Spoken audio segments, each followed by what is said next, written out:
Hello everyone, I am Wasaam and you are watching the very first episode of Beyond the Billboard presented by the 4As. Now in this series, we'll be talking to our very own movers and shakers of the local advertising scene. We'll be talking a little bit about their expertise, their experiences, thoughts about the industry and a few things which I'm hoping to be a little bit of fun. Now, I'm sure you've seen some of the teasers for this series and the episode and you probably know who today's guest is. But before I introduce her, I want to put a shout out to our sponsors because without them, none of this would be possible. So I'd first like to thank our episode sponsor, Nations Trust Bank. Thank you Nations Trust Bank, Sanjay Lakmali and team for supporting the local advertising industry. I want to thank our production partner, Hype Media Network. This entire series is being recorded by them. They do stuff like covert marketing, influencer management and any form of video production, whether it's film or animation, and they also specialize in TikTok videos. So if you want to get in touch with them, even if you're from an agency or even if you're a client and if you want to get some work done, you can check out the number which is on the screen right now and you can call them or WhatsApp them and get in touch. I'd also like to thank our creative partner, Loops Integrated, and our location partner, which is Triad, and that is where we're shooting today. Now, let's get into our guest. So our guest for today is a creative director at Publicis Group, and she is a fan of CrossFit, Keeping Up with the Kardashians, and Oscar Wilde. Ladies and gentlemen, we have Tara Weerasinghe. Hi Tara. Hi everyone. So, fan of Oscar Wilde, eh? The dog, not the man. The dog. Oh yes, I heard that your dog is called Oscar. I think it was Shayne from your office who actually told me that you love your dog Oscar more than you love your husband. Is that true? I think my husband would agree to that. But yeah, Oscar came first. The Oscar husband came first. second. Okay, cool. One of my all-time favorites quotes are from Oscar Wilde. It's the one that says, the only way to get rid of temptation is to yield to it. It's a bit of a naughty one. Have you heard that one before? He does have a few good ones. Yes. So, Tara, do you consider yourself a big deal in advertising? No. Why not? I don't know. Oh my gosh, we start with that. I just feel like throughout my career, I've always felt like, am I doing enough? Have I done enough? So when people want to interview me or when people want to spotlight me, I'm always a little bit like, I'm sure there are better people you would want to talk to or want to interview. I think you're just being modest, Tara. Come on, I've seen you, I think, judge Effie's twice. I think I've seen you judge Spikes. I mean, you've been called and you've been invited to all these things. I mean, there has to be some sort of reason why you've always been called for these things, right? Perhaps. So, come on, don't you think you're a big deal? I mean, you got invited for this show. I'm also a little shy and awkward, and I would never see myself in the same way other people do. Okay, let's put it this way, right?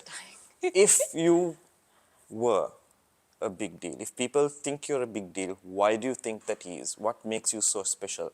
What are your achievements? What have you done in the advertising industry? Okay, so talking about the things I've done.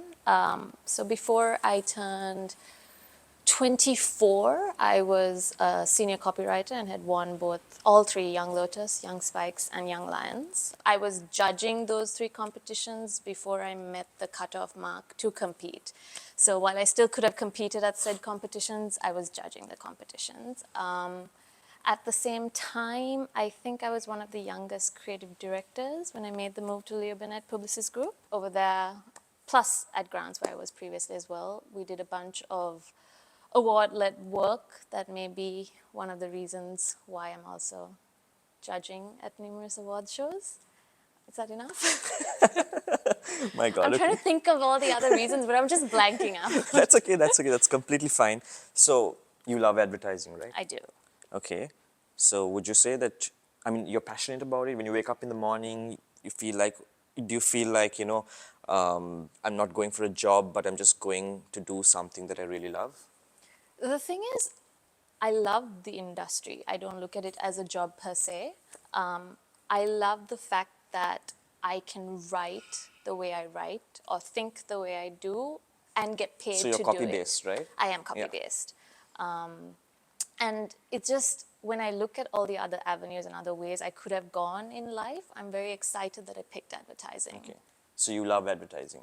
I do love advertising. Okay. So who do you love more, advertising or Oscar? The dog. Oscar. Oscar. Still Oscar. So Still Oscar trumps everything else. He does. Oh man. Okay. So I mean, you do know that I had some chats with people in your office, and one of the questions that I asked them was, do you know of any fights that Tara has got into in office? And one of the things that Shayani said was, oh my God, people don't fight with her, people are scared of her. Right? So people there in your office, I mean, I got this not from just one source, from multiple sources. People in your office are apparently scared of you. Why are they scared of you? Do you think they're scared of you? So I've been told this a lot. One of my best friends, actually, it was at the wedding, and she gave a speech about this as well, where in the beginning we met at Publicis Group, and apparently she was petrified of me, and she hated me, and she was constantly complaining, and she didn't want to give me briefs because she was afraid of working with me. And I think, and now, like years later, we are like the best of friends, and like we can talk about it. But I think the thing is, I may come across initially as maybe rude, but it's because I am also very introverted and awkward, and it's just all business in the beginning. I won't come to the brief laughing and cracking jokes. I'd just be very, to myself. And she said that it was mainly the servicing people, the brand team that's quite scared of you. It's just that because I won't have the conversational aspect of it, I would just come asking questions about the brief. So if there are issues in the brief, naturally that will come up. And it wouldn't be hidden under a conversation. It would just be like, where is this information? Why is this brief coming in like this? Okay, let's role play, right? Okay. I'm going to be someone who's a very lethargic brand servicing executive. Okay. And I'm going to come up to you and say, Tara, this telco needs a leaflet done. Could you do it? Okay, I can, but where's the information? Come on, that's not how you understand. I'm sure you're meaner than that. No, that's the thing. I don't think I'm mean. I'll just ask very pointed questions. Okay, and for the record, I find it hard to believe that you're mean because every encounter that I've had with you, you seem to be very nice. Thank I've met you at several events and, at these judging panels and stuff. And, it actually came to me as a shock. Yeah, okay, so... But let's... It's just, I get very particular about like deadlines, or something that really pisses me off is if we agreed to something at our meeting, when you come to me 1 hour later and say, no, it's needed, or this has changed, that has changed, that really kind of ticks me off. Right. Those are like incidents. Can you tell me what are the most annoying or frustrating experiences that you've had with a client? With a client, it's very specific. I mean, I've had many frustrating experiences. I mean, you don't have to mention what the client is or who the client is. But if you could. Hang on. I'm trying to pick which one I should talk about. There's like two. There's two. Okay, there's actually three. I'll talk about the one that was very recent. So we were trying to do some really important work that I'm very passionate about. It had to do with period poverty in Sri Lanka, and it was a big issue we wanted to talk about. This was before a lot of brands started even saying the word period, and this was at a time where it was, let's say, not spoken about. It was a bit of a taboo. And we were trying to take it to one of the big clients out there, and it started out as, oh, this is important, this is good, we'll be the first to talk about it. And then as time went on, we realized they were kind of hiding behind it. And then they were telling me, and it came to a point where they were telling us that this is not a problem. This is not an issue. It's women like you that are making it an issue. Wow. The women of our country don't women think like it's an you. issue.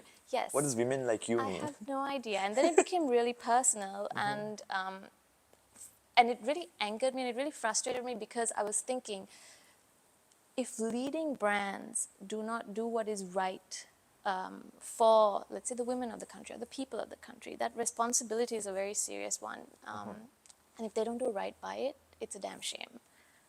And I found that really, really frustrating. And but I was also empowered by our company to take a call then and there and just be like, I'm sorry, we're not going to move forward with this. But thank you for your time. Very respectfully, we would like to take a step back from this. And then there was a bigger issue there. But it just showed me how you can have a lot of power but not do anything with it. Interesting. Just taking a cue from that, right? I always believe that, big brands have a lot of power which they don't utilize, right? And from your point of view, do you think that brands in Sri Lanka don't make use of that well enough? Or do you think that, we as Sri Lankan brands, we are not as bold enough as, some of the, campaigns that are done by international brands? So yes and no. I think there are brands that are making strides and doing a lot. Like, for example, they're not my clients, but I really like the work FEMS is doing. Yes, it's not the first time in the world, and yes, brands like Bodyform and stuff have, what's the Like a Girl campaign, like all of those. Always, Yeah. sorry, yes. Like, yes, they did that a few years ago, but to see it happening in Sri Lanka, for me, like, that was great. When we saw that at FAs, I was like, this is hugely important. We have to award this. This is good work.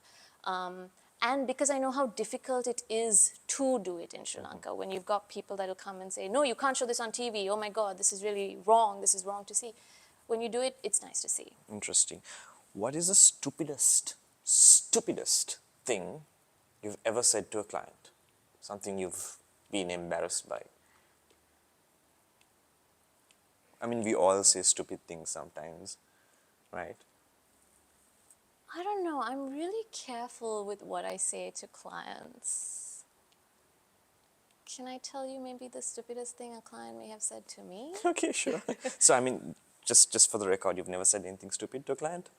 I mean, have any of my people told you otherwise? Yeah, I'm asking you. Okay, here's the other thing about me. Like, if something embarrassing or stupid was said, for me to recover from it or to get over it, because I've got a lot of social anxiety, I need to completely forget it. Which, I mean, I think if you have a story, I've completely, like, tried to forget about it, and I've succeeded at that. So I probably just don't remember it. Can you tell me? Or you just don't want to reveal it. No, I mean, if you can tell me and remind me, I don't can, like, know what confirm stupid it. things you've told clients. I know. I genuinely think, like, I'm really careful about what I say in front of clients or with clients. So nothing's think come if to I your was mind. ever It's okay. drunk. Never mind. Let's Okay. move on from that, right? Tara, how many years have you been in advertising now again? 12 now. 12 years. In your 12 years, right?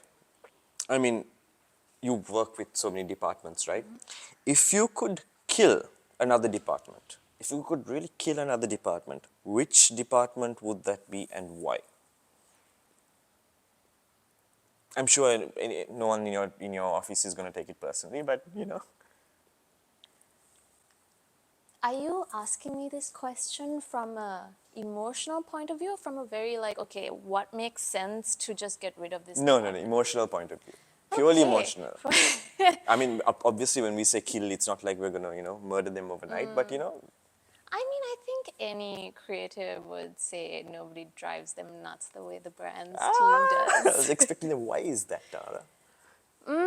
I mean, we always see a conflict between the creative team and the brand team. Yeah.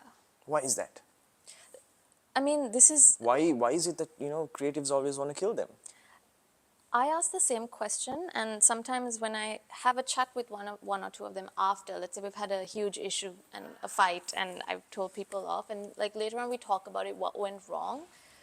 I ask them, situations like this are the reason why, there is this perpetuated belief that creative and brands don't get along. But what can we do about it? And I think it all comes from the space of we are working together. As an agency, it's the creative team and the brands team that work together. But sometimes there comes a time when you feel, and the creatives feel like the brands team, perhaps, I could be wrong, in some instances we feel like the brands team is more towards, let's say, what the client is saying, or like they don't maybe fight for the creative, I don't know, could be, or they don't understand where the creative is coming from to do this a certain way, and then we feel very like, hang on, but you're supposed to work with us, and the agency is trying to do this. You don't work for the client, you work for the agency.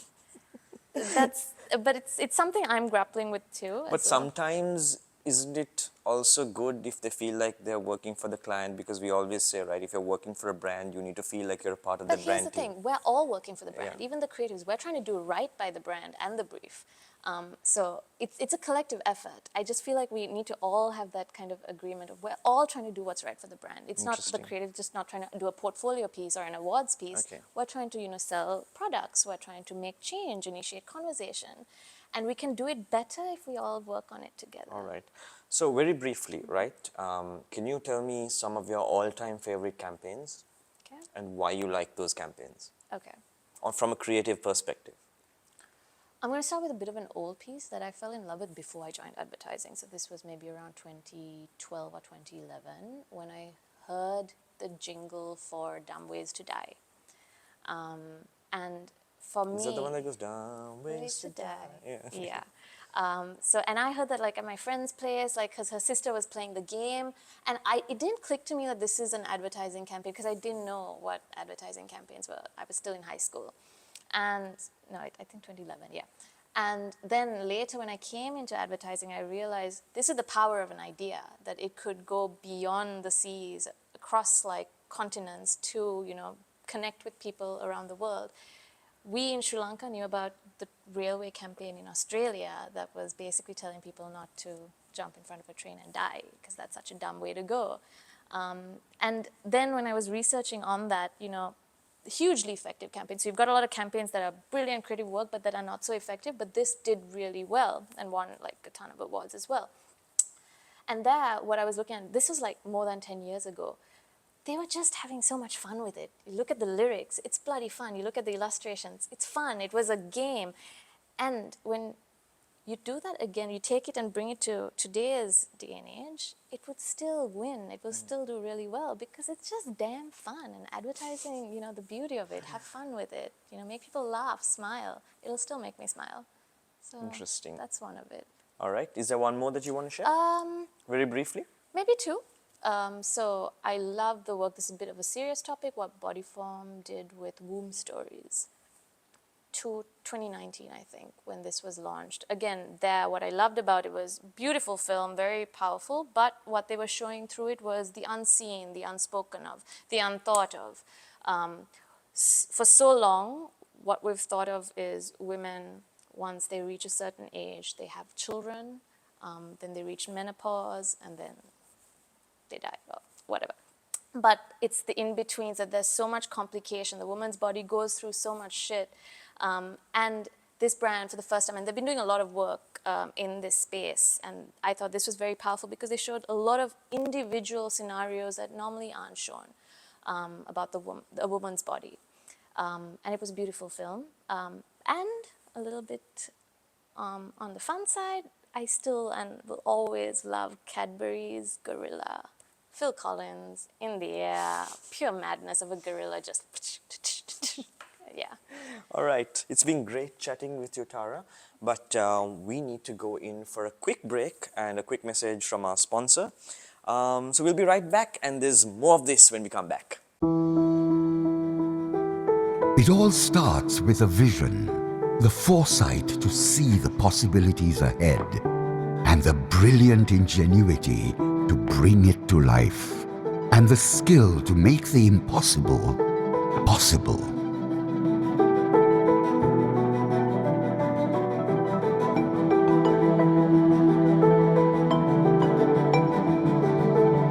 It is understanding your role and using it to shape the way forward. It is to recognize the freedom of creativity. It's having the ability to be bold, yet stay relevant through the years by creating forms that are meaningful and lasting. Built to beautify your life, built for you to thrive.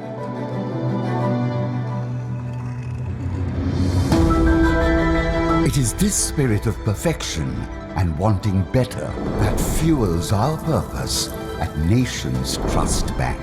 A philosophy that drives us to be more than a bank, and recognize our ability to shape life's present and future by building relationships that endure. Shaped the right way, shaped for better. Nations Trust Bank.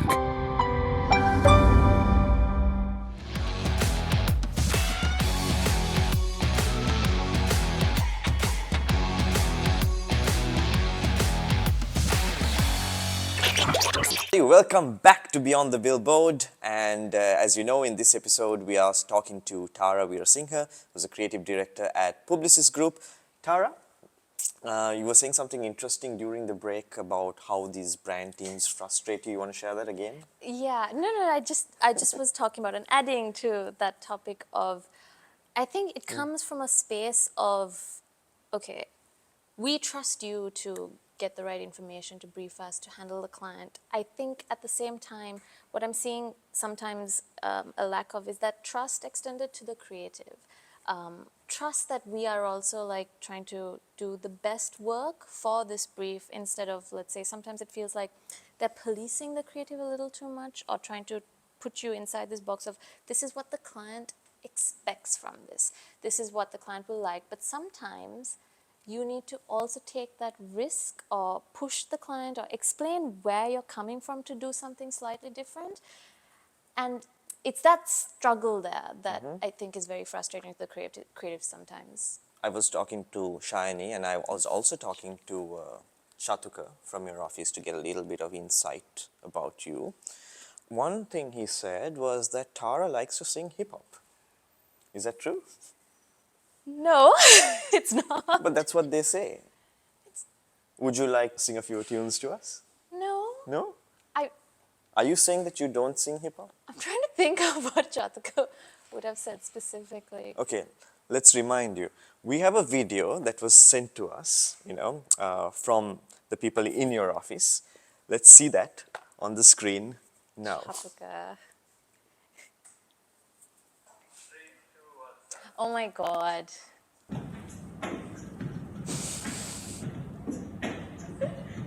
I said a hip hop, the hip to the hip to the hip hop, you don't stop. Bang bang boogie, say up jump the boogie to the rhythm of the boogie, the beat. I said hip hop. I mean, special clap for Giles on his beatboxing. So, what was that then?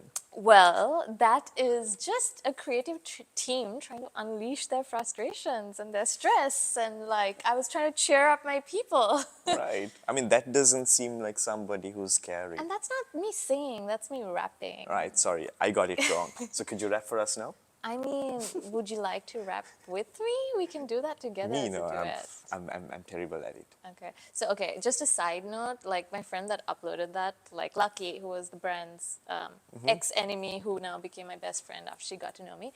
So she uploaded that on social media and then a lot of people messaged her and like, why? This is horrible. Please tell her to stop. Do not repeat this ever. So I really don't think we need to subject All the right, audience so to on this. that note, guys, I mean, if any of you have any comments about that video, you can just feel free to, Are you uploading that? yeah, Oh my gosh. you can feel free to, make some comments on the video and let Tara know what you think about it. Chathuka, this is your fault. Guys at Publicis Group, use the opportunity. All right, on a serious note, Tara, I want to ask you what your thoughts are on the local advertising industry. I want to first ask you, what do you think we as an industry are doing wrong? Okay, do you think we're doing anything wrong? I'm asking you. I don't think we're doing anything wrong. I'd like to rephrase that question where, okay, I think your follow-up would be, what are we doing Yes, right? absolutely. I want to know what we're doing So- right as well, but I first want to know what you think we're doing wrong. So just to answer that as a whole, I don't think we're doing anything wrong. I think we're doing something's right. There is some nice work out there. I just want to shout out, like, for example, ProMade, the books that keep on giving, Sci-Influencers, Unbridled, like, there is some nice work out there. I think the question is, instead of what are we doing wrong, it's are we doing enough of it? So we've got some nice work. There's a lot more, I think, that's happening behind the scenes that is yet to come out. Where I'm coming from is at Publicis Global, like we've got this mandate from Natalie Lam, our chief creative, and Chaka, who was our ex-CCO from Leobinet, where what we're trying to do is elevate the everyday work. Now, that's something like, it's not just a focus on awards per se, on work that is done for awards, but everyday work that has potential to win awards. Now, if I look at the nice work that we're doing, and I think they have so much potential, my only question is when you look at the other work that is out there in the market, what more can we do to better that work? So the effort that we would put to awards, the effort that we would put into crafting, I think that also needs to go into, average everyday briefs that, you would think it'll happen, the client doesn't want something fancy, let's do it fast. But hang on, that's an opportunity to do something great. Okay, so let's put it this way, Tara, okay? Instead of maybe, let me rephrase the question myself, right? What can we do to improve? I think the talent is there, the potential is there, the work, the briefs are there. One thing that I think would be a great thing that if we could also work with clients, like I said, I keep coming back to this everyday work thing where if they also raise the bar and we also raise the bar together, it's not something that the agencies can do alone. We need the client support as well to elevate the industry, to do great work, to have those relationships that blossom into stronger partnerships that are sustainable. So that's one thing we can do. At the same time, another thing is just and I brought this up before when I was talking about dumb ways to die. I think the other part of it is just have fun with it. Have fun with the work. People say that, oh, gone are the glory days of advertising or the industry is dead and so on and so forth. But I don't think so. I just think every brief or every job or every client, there's so much potential to do more with it, to have fun while doing it, because this industry is such an interesting place. You can do wonderful things with the opportunities you're given, and we just have to do more with it. And Tara, I mean, what do you think we're doing right in the advertising industry? Okay, honestly, I spoke about bringing back the fun before, and that comes from the culture. The reason why we attracted the talent that we did a long time ago was because the culture was such a fun one, a vibrant one. It was very energizing. And I think now especially we're seeing the efforts underway to almost inject that back in if we lost it. So whether it's from the award shows we're trying to bring back, from the different events or the learnings that we're trying to bring in through those events. So I see the efforts, and I'm hoping it'll, be sustained throughout, because culture is such an important thing. When you see a lot of companies losing culture, it's very sad, because the reason you attract talent is because of your culture, and when you have that culture, that's how you retain talent. So I think that's very important, even to get the young people in, to keep the young people going in advertising, because you're seeing a lot of them leaving for money, for opportunity, etc., when there's so much potential in advertising. So I guess that's something that's going for us, bringing back that culture. Interesting. I mean, on that note, you may have heard that, there's going to be a 2-day festival, Yes. the 4 A's Festival that's coming up. Have you heard of that? Yep. What are your thoughts on that? Excited?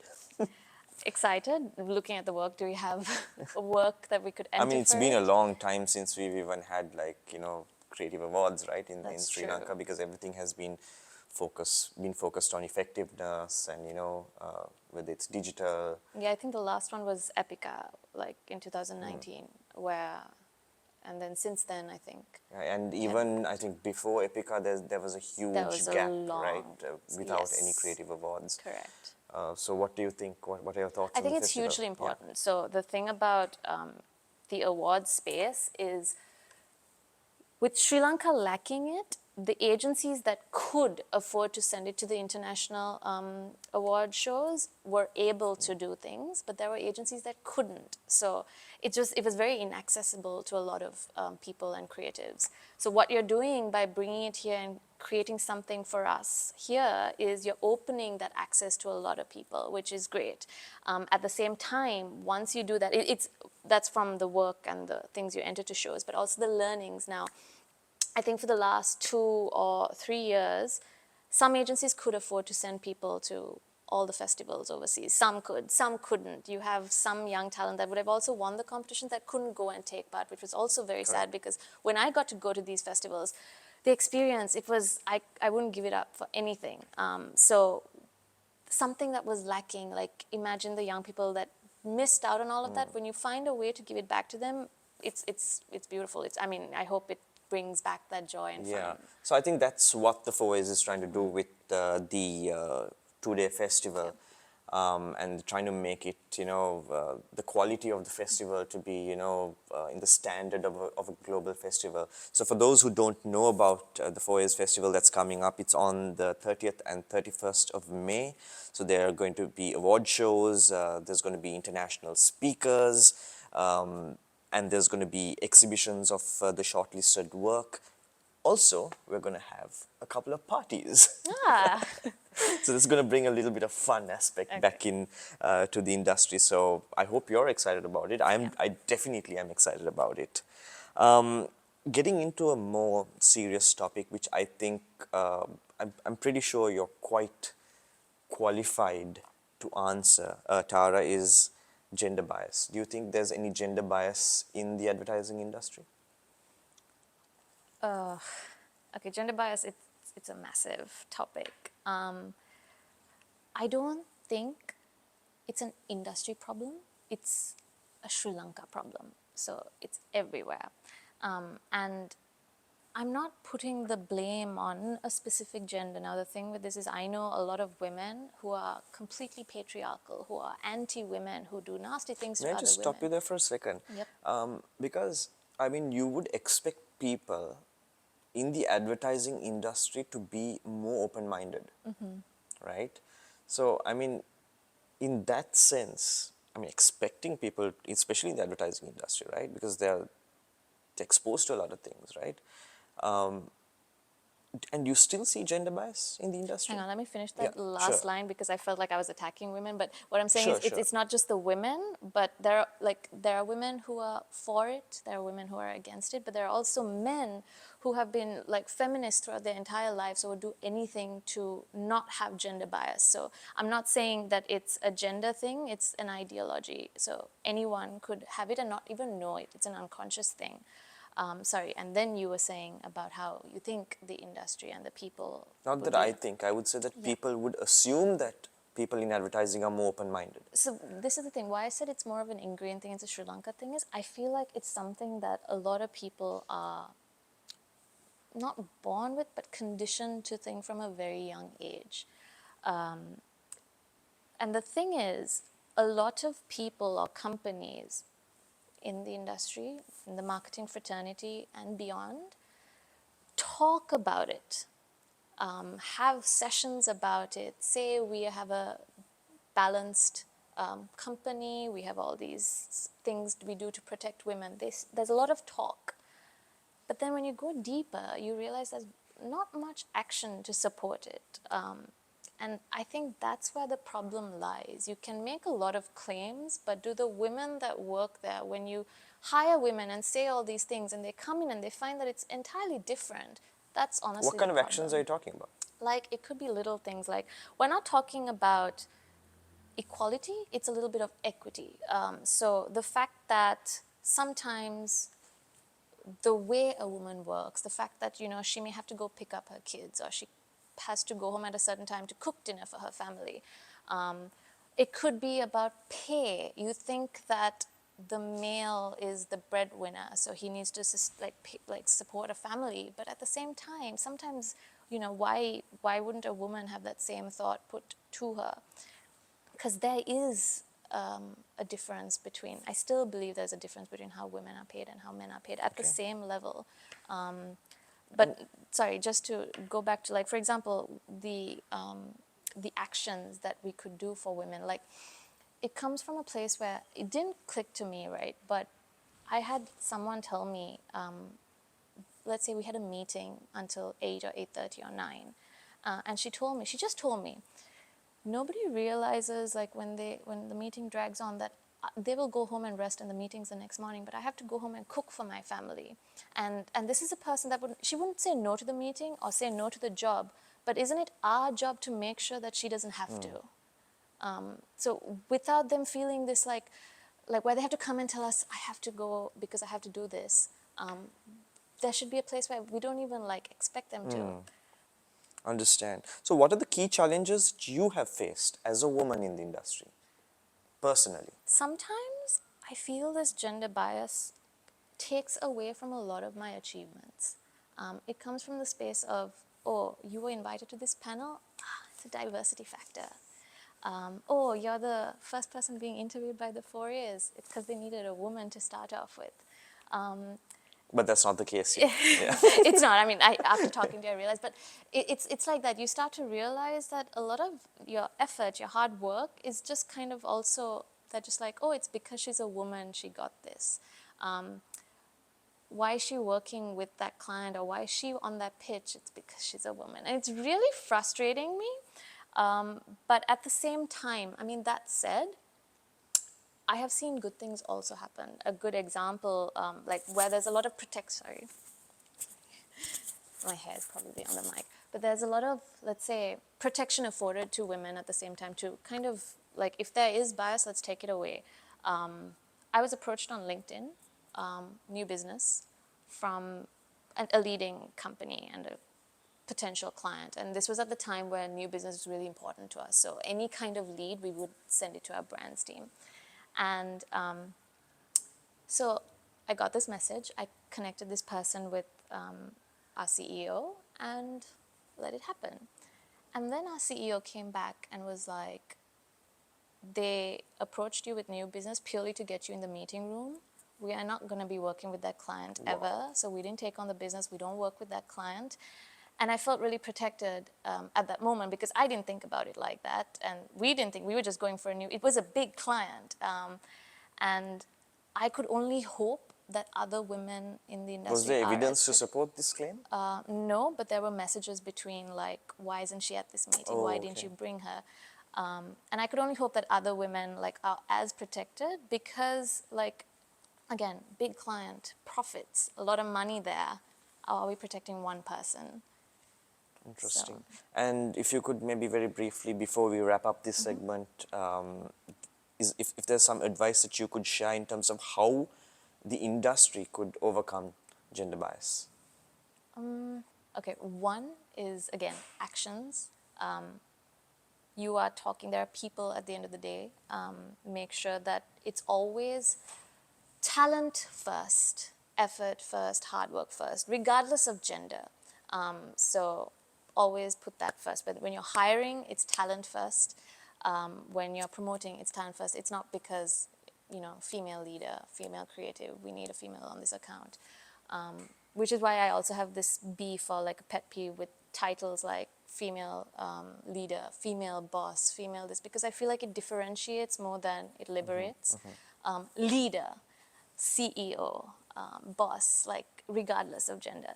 That's a different rant altogether. And at the other side of it is action, support, behind the scenes support. You've got women, what can you do to support them? How can you make sure that their career is long-lasting? Let's say they've got a lot of commitments in their life at the moment. How do we work with them to make it a good journey for them, something that they won't get frustrated by and want to leave the industry? Because we have a problem. You see a lot of women in the younger age group, the juniors, the mid-level But they don't creatives. sustain. Correct. Something happens midway where you don't see that kind of continue. Hang on, just to add, I've got some great female bosses. I've seen some great female bosses. I've worked with a lot of really great female bosses. But You guys also have a female boss, right? Correct. But the thing is, when you look at the industry, there's very few. Very few, lots of CEOs and MDs, very few female creative directors. This is true. Correct. So there is a problem. And what we can do is, instead of, just, saying, you have to do this, you need to do this, we expect, if the males are working late, if the guys are doing all of this, why can't you, like, it's not equal ways of working, it's equitable ways of working. All right. Okay, Fairness. Tara, thank you. Thank you for that. On that note, let's take a quick break and come back for the last segment. It all starts with a vision, the foresight to see the possibilities ahead, and the brilliant ingenuity to bring it to life, and the skill to make the impossible possible.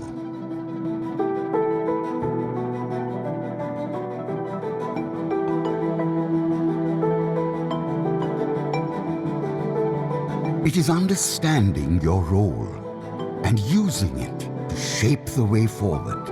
It is to recognize the freedom of creativity.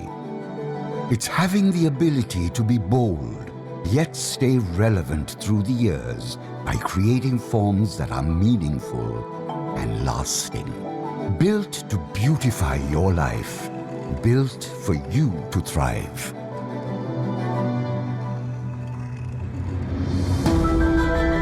It is this spirit of perfection and wanting better that fuels our purpose at Nations Trust Bank.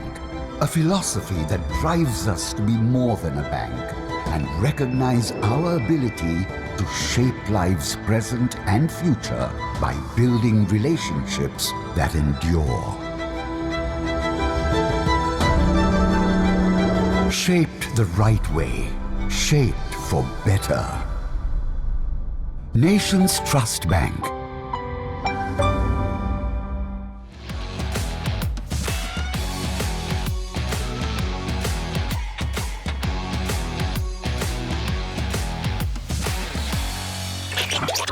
Welcome back to the final segment of this episode. You are watching Beyond the Billboard with me, Wasaam, and our guest, Tara.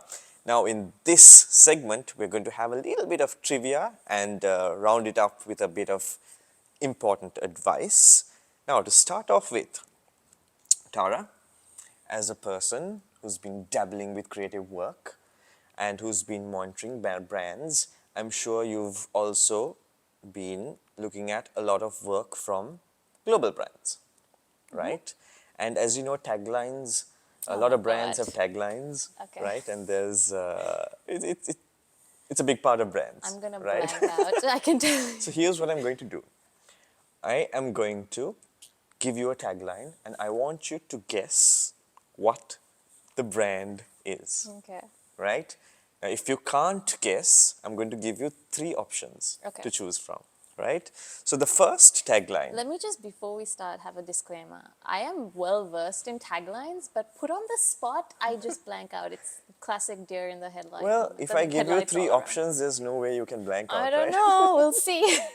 Okay, so your first line is, it's an easy one. Oh my God. It's a very famous one.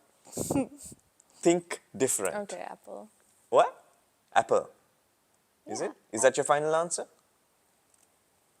Oh my God, is it? Is that your final Yeah. answer? Okay, Apple it is. Oh my God. Congratulations. Sorry, I touched something. See, I brought in an easy one Oh to my make God, you feel I'm comfortable right freaking in the out. beginning. right? Now, which company had this as a former tagline? The company doesn't have it anymore, so it's a Okay. former tagline. The line is, "Don't be evil." Any guesses? I think I need the 3 clues. Okay. So your first option is Google. Okay. Your second option is Snapchat. Okay. And your third option is Pornhub. Snapchat? Is that your final answer? It's an answer. But is that your final answer? Yes. Incorrect. Oh my gosh, what is it? It's Google. Don't be evil? Okay. All right, your last tagline, right? Don't leave home without it. Oh my God, I know this. Don't leave home without it. I've heard it so many times. Do you want your 3 options? Okay, just give me the 3 options. Your first option is Sony Ericsson. Yeah, Your second option is American Express. yeah. And your third option is Zippo. American Express? Very well done. Thanks. American Express it is. I mean, it could have been Zippo too. And also, guys, just a reminder, the best place to get an Amex card is Nations Trust Bank. So if you want one, go ahead, walk into one of their branches or just give them a call and they'll sort it out for you. And this next question I'm going to ask you is going to interest those who are in your office a lot. I think they're going to love this one. And I think I have Shayani Oh my to god. thank for this, for helping me with this one, right? Shayani. So, I'm sure you've heard of the game Kiss, Marry, Kill. Now, for the purposes of this show, we're going to call it Kiss. Everyone knows what kiss means, right? So I'm going to give you 3 names and I want you to choose, right? So for those who don't know and have never played this game before, I'm going to give 3 names to Tara and she's going to choose who she's going to kiss, who she would marry, and who she would kill if she had the choice, right? So your 3 names are Arshad from Servicing, Chathuka from Creative, and Priyanta the Tuk guy. Oh my god. So it's Arshad from Servicing, Chathuka from Creative, and Priyanta the Tuk guy. Okay. Who would you kiss? Okay. Who would you marry and who would you kill? This is all sorts of wrong. Like, Chathuka was like my child. Doesn't matter. Okay. Who would you kill? Would it be Arshad, Chathuka, or Priyanta the Tuk guy? Who would you kill? I would marry Priyanta. You would marry Priyanta. Priyanta would drive me around everywhere. Like, Okay. I think that's the perfect marriage. And he doesn't drive you nuts? No, he doesn't. he's Okay. a tuk driver. He's sweet. Okay, so between kissing and killing, I can't kiss Arshad. It would be like haram for him. So like I would go with kiss Chathuka, my child, which is really weird, like my child. And you would marry Arshad. No, Alright. married the tuk Oh, driver. sorry. And you would kill Arshad. I'm sorry, Arshad. Don't Arshad. take any offense, but looks like, she's killed you off. So sorry After about the that. week we've had Arshad. I'm sure Arshad won't take any offense, right? We'll see. All right. Before we wrap up, right? Of course, I do have a few questions, but coming into the final questions, could you tell us, as a creative director, right? What is your personal process when it comes to ideating? Okay. So everyone has their own ways, but it all starts the same. Like when you get the brief, just at that point, just absorb as much as you can.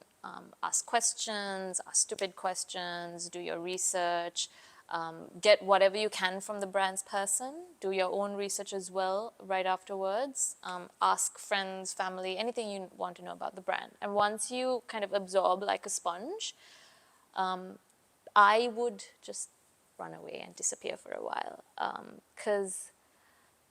And this is my kind of coping mechanism. I need to get away and just come up with one idea, because I have this constant fear of not having any ideas. I don't want that panic to set in. So once I have one idea, it doesn't have to be the best idea, the most creative idea. Once I have one idea that I've written and tucked away, now I know I have a backup idea. So no one will know I'm a fraud, I won't be caught. So keep that backup idea. And okay, now the hard work, the panic setting mode has been. So can I just come back to you? So I mean, what I really want to know is how you come up with that idea. Hang on. So Okay. after I have that backup idea, now the real work begins. Okay. Because now I've sorted out that, I won't have to go for that meeting in like 2 days and not have anything to present to the client. So now I have the freedom to actually think. And I think this has just died a little bit, where you would just keep going. So my bosses told me 100 boxes, 50 boxes if you're in a tight crunch. Just keep coming up with ideas. The first thought has been put away, and the first thought is always the safe one and close to something similar that's been done by a brand. But just keep going. It could be a line, it could be a visual, it could be some kind of insight that you had as a child. Just keep filling in those boxes, and once you're done filling in those boxes, when I'm done filling in those boxes, there might be 2 that might be somewhat okay. And still, the hard work is not done. They're still very, very rough. For me, the success I find in an idea is once there is an idea, I then start penning the sell for it. Okay, why does this idea work for this client? Once I put that down, once I put words onto paper, pen to paper, and make sense of it, that's when I know I've either arrived at an idea or, okay, I need to keep going. Right. Okay. And also, I think the folks in your office basically say that you're a huge fan of work-life balance, that you don't do late nights. I mean, you even ask people at 5:30, what are you doing in the office, right? And you keep telling people, don't take on work during the weekend. Why do you have to say this? No, so here's the thing. I believe it's not that I don't work nights. I'm a night owl. So my thing is, I am very comfortable working from 10 to 1. But that is my time to work. I want to give people that choice. It's hard to find work-life balance, but I like to have work-life boundaries. Yeah, but my question is also, I mean, why is it needed to be said? That's a really good question. But think of a space where timelines are tight. The client wants to see something in one day. It's very easy for people to, oh shit, we need to put in an all-nighter, and panic and put in an all-nighter. But I like to believe in, okay, this is what it is. We have to go tomorrow. Let's work now. Let's do what we can now. Let's come tomorrow morning. Like, I don't want to take away from people's personal time, because that's the easiest way to burn out. That's true. You need that boundary, and if I don't set that standard, Absolutely. Who's going to be there to protect my people? And the reason I'm asking that also is, I think sometimes I feel like our culture is such that if you don't put in late hours, people feel like you're not working. I agree. But that said, there's always going to be Which I'm instances. saying is wrong, by the way. It is wrong. But there's always going to be instances where you have to. Like, things happen, you can't predict it. There's this really urgent thing you have to do tonight. And yes, like, you'll have to. Sometimes there are weekends you'll have to do shoots. There are weekends you'll have to do this urgent pitch, etc. But what I'm saying is, those are the exceptions. You can't make the exception the everyday. Right. And if we don't set that standard, it's going to become that every day. And finally, Tara, I want to ask you, right? Because, I mean, let's face it, right? We've come to a point where we realize lately that it's not easy to attract young talent into the industry. But there are quite a few who, might want to get into the creative field, right? For a young person who's just starting out, what kind of advice could you give that person? Okay, maybe 3 points from me. The most important thing, don't pick a company, pick a boss. Okay. Because your first boss is what makes you love the industry or hate the industry. I was so lucky. Hi, Russell. Love you, Russell. He just was the best boss ever. And he instilled in me my work ethics, the way I work, the way I think, and the way I love the industry. And if, let's say, it would have been someone else, I don't know if I would have been the same creative that I am today. So do that. 2, when you're young, in the early days, always pick learnings over earnings. I know it's tough in this economy. We all need money. And yes, it's easier to live, and you can live life a lot better. But that said, even for a year or 2, pick a place where you would learn from, where that hard work and effort that you put in then would pay off later on. The money will follow when your work is good. That's 2. And 3, it's 3. Have fun. Before you have fun, 3, work really hard. Like, when you're young, that's the time where you're proving yourself, you're showing what you're capable of. It's not the time to pick the easy way out or, half-ass the job. Can I say ass? That's fine. So put in everything you've got. I remember, like, I was studying, I was working to pay off my degree. And like I barely slept because I was doing classes on the weekends, working late at night, etc. But because I had that, I'd like to call it a head start. I started at 18 when a lot of my friends were in university. Because I had that head start, like I progressed really fast, really on in my career. So you have nothing to lose at that point. And lastly, you know, it's advertising. Have fun, have right? fun Just with have it. fun. Like it's a bloody fun industry. Yeah, it is. Use it well. It Be is. blessed, you know. Great. All right. So thank you very much, Tara. Thank you It's for been having great having a conversation with you, and I'm Likewise. sure a lot of our viewers had a lot to take from this episode with you in Thanks it. for having me. If you liked this episode of Beyond the Billboard, please make sure you hit the subscribe button on our 4A's YouTube channel. Also, please make sure that you follow our socials. We have you can follow us on Instagram, LinkedIn, Facebook, and Twitter. We'd also like to thank our sponsors, our episode sponsor, Nations Trust Bank, our production partner, Hype Media Network, the creative partner, Loops Integrated, and the location partner, Triad. So that's it from us. See you in the next episode.